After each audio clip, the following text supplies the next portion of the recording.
CM परिवर्तन को नहीं मुह खोलिले मुख्यमंत्री खूब शीघ्र पदर इस्तीफा देवा नहीं कले खुलासा श्रीधरमैया बयान को नहीं राजनीति सरगरम मुख्यमंत्री रेस रे नेता ना नहीं चर्चा कर्णाटक रे सीएम परिवर्तन को नहीं कल्पना जल्पनार अंत घटी एथर यह संभावना आहुरी शक्तिशाली होइछि कारण एथर यह सीएम श्रीधरमैया व्यतीत अन्य कहीं सोचाई नहांती नेतृत्व परिवर्तन को नहीं कल्पना जल्पना मध्य मुख्यमंत्री श्रीधरमैया प्रथम थर पर स्वीकार करिसेंती जे तांकर एवं उप मुख्यमंत्री डीके शिवकुमार मध्य क्षमता हस्तांतर विषय रे आलोचना चलीछि से कहते जे कौन परिवर्तन उपरे चूड़ांत निष्पत्ति कांग्रेस हाईकमांड को ग्रहण करने को पड़िबो मुख्यमंत्री पद पर दौड़ उपमुख्यमंत्री डीके शिवकुमार नाम आगरे अछि गत गुरुवार सिद्धरमैया बयान सूचाई देउथला जे तांकर एवं डीके शिवकुमार मध्य एक कथबार्ता होइथिला 2023 कर्णाटक विधानसभा निर्वाचन में कांग्रेस बड़ विजय पर सिद्धरमैया मुख्यमंत्री होइथिले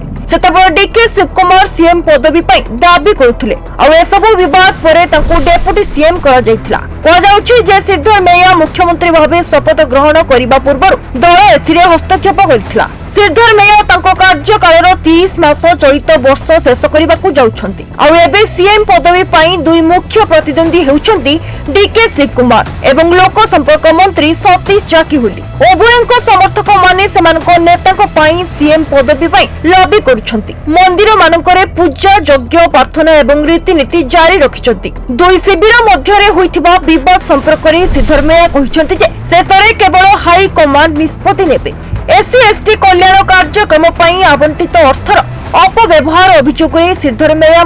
बीजेपी अभियोग को संबोधित करिसेंती बीजेपी राज्य सभापति बैजयंत्र कांग्रेस सरकार अर्थर अपव्यवहार एवं एही संप्रदायर समस्या समाधान करिबारे विफल होइतिबा अभियोग करथिले एही अभियोग को राजनैतिक उद्देश्य एवं एससी एसटी संप्रदायर अवहेलार दाबी को सीएम प्रत्याख्यान करिसेंती तबे कर्णाटक रे सीएम गादी रे किए बसुछंती ताहा देखिबाको बाकी रहिला ब्यूरो रिपोर्ट न्यूज 95 ओडिया देश विदेश रो कोण अनुकोण टेक्निक खबर देखंतु आम सह यूट्यूब फेसबुक और इंस्टाग्राम रे आमको देखंतु लाइक शेयर और सब्सक्राइब करने को आद्यम भूलंतुनी।